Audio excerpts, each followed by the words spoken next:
Mbeumo to Manchester United. Here we go. Very, very close.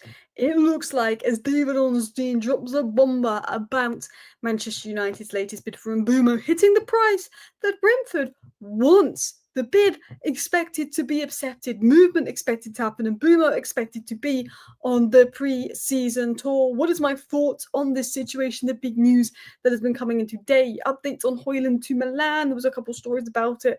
We discussed the other day. Marzo was on it.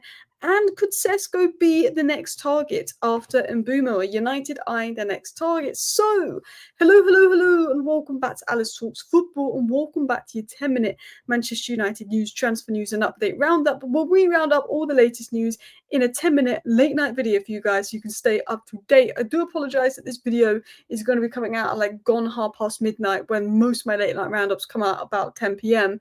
But that is because I've had a long day, I've been on flights, I've been on everything, and it has to be as soon as I'm leaving for the airport that David Ornstein just drops a bomber like that. But let's get into the news. I'm going to give you my thoughts. I'm going to talk about it all from what came out earlier today, what's come out recently, what's come out tonight, and round it all up for you guys. But if you do enjoy these 10-minute roundups, feel free to hit that like button, and of course subscribe if down below if you're new. But this is exclusive. I'm not going to spend too much time on this because you've probably seen this. This is old news now. But David Ornstein did confirm today around lunchtime that Manchester United made an improved bid to sign Mbeumo from Brentford, and it was 65 plus 5. Now, Brentford wants 65 million base fee, going up to 70 million. That is what Brentford want. The only question marks over this is, we know this is what Brentford want. Brentford should accept this. I feel like the fact that Manchester United have taken so long to get to this point, that I feel like surely Brentford don't want to go round in circles again.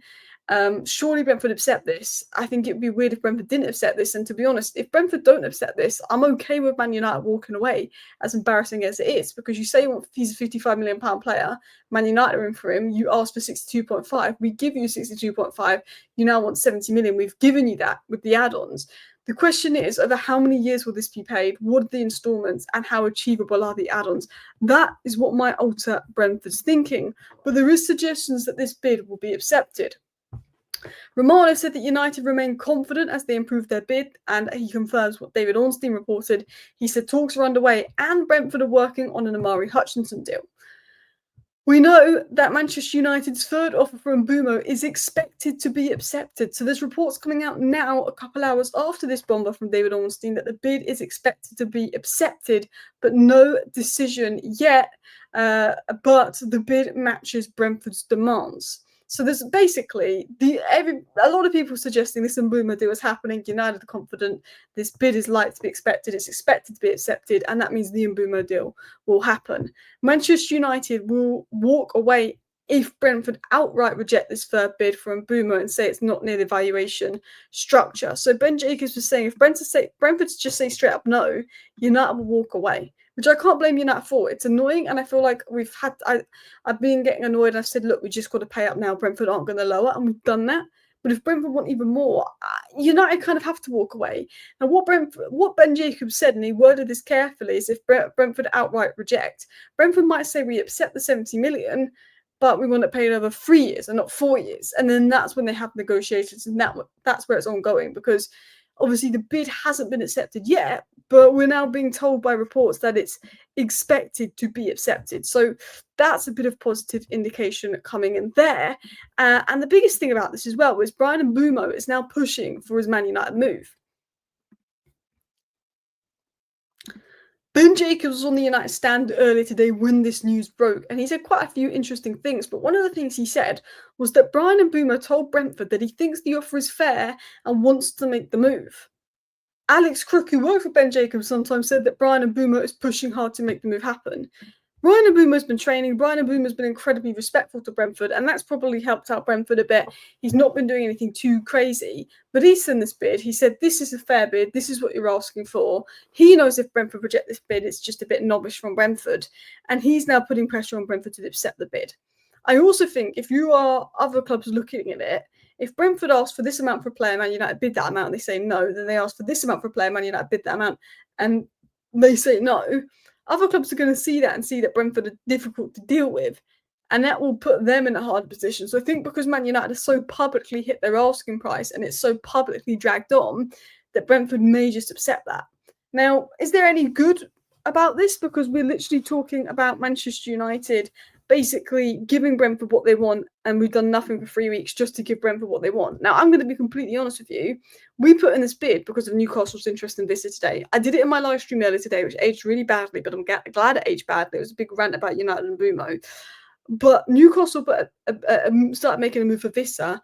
That same day, a couple hours later, we put in the Mbeumo bid and we give Brentford what they want. I think we got scared. I think we saw that Newcastle were in for Vista, and I think we panicked and we gave Brentford what they wanted because of Newcastle being in for Vista. So we've sat on our arse doing nothing for 3-4 weeks to then give Brentford what they want. That's concerning. It's not a good look. But at the same time, it's not just about giving Brentford the 65-70 million pounds. It's about getting it on the terms that suit us best. For Man United, we can afford to pay a lot of money if it's spread across 5 years, but we can't afford to buy a lot of players if it was spread across 1 or 2 years.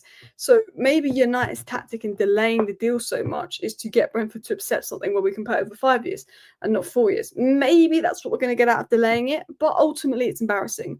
We've literally done nothing for 4 weeks to see that Vista and Newcastle links, and then we give Brentford what they want. I don't think we would have put the bid in today had Newcastle not looked at Vista. I don't think we'd have put the bid in today.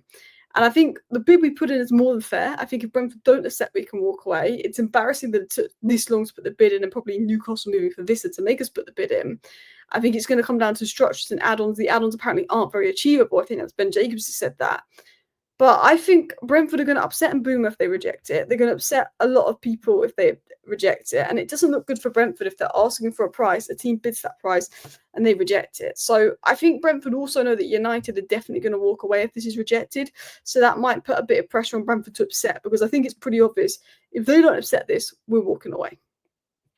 Anyway, I want to get into a couple of news updates and stories, but I wanted to just give you my opinion on that and the latest on that. Right now, the situation with Mbeumo is we've made the bid, we've given Brentford what they want. Obviously, structure, time, the add-ons and all of that could make a difference, but Brentford are expected to make this bid. This deal, as far as I'm aware, is happening. Obviously, the add-ons are not easily attainable, so maybe Brentford will want to change the structure of the add-ons. I don't know. I expect to get Here We Go today, actually, because by the time this video is out, it'll be gone midnight. I expect to get a Here We Go within the next 24 hours, I think. I think they're going to accept this, but we just don't know. They didn't accept it right away. They're still looking at it. It's been like 10 hours and they're still looking at it, so you never know. It's Man United. I feel like if Man City or Liverpool had made this bid, I'm so confident it would have been accepted by now. It's Man United, but Mbeumo is putting the pressure on. So let's get into other stories, because after Mbeumo, Man United do want to sign a striker. However, if Hojlund stays and we're unable to shift Hojlund on, it will be harder for us to sign a striker. Now, reports have come out that AC Milan have inquired about Hojlund in recent hours to understand the feasibility of a deal. This is a report coming out. I also apologise if we are lagging, by the way. Just my Wi-Fi is not much better than the hotel Wi-Fi here.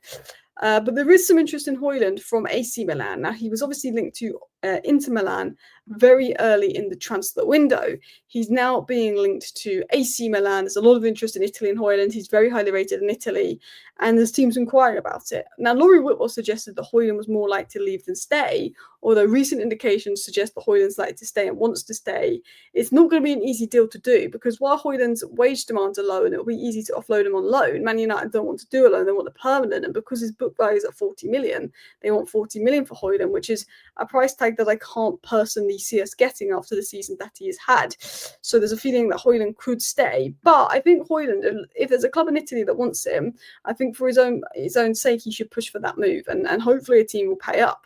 Now, interestingly, we want to sign a striker after Mbeumo. We've been linked to Watkins, Nicholas Jackson, but with Gyökeres to Arsenal, we're now being linked to Sesko, who apparently is open to joining United even without European football. So maybe we're looking at our next target. Will we go for a midfielder? Will we go for a striker? Will we go for a goalkeeper? Will we go for a wing back? We were looking at Estupiñán of Brighton. I'm not sure, but Mbeumo is expected to be done and get over the line. Let's see what we do next. I'll be back with a live stream later today. Thank you for watching, because this is coming out like gone midnight, hence why I say later today. Sorry for this video being out 2 hours late. Thank you for watching. Bye.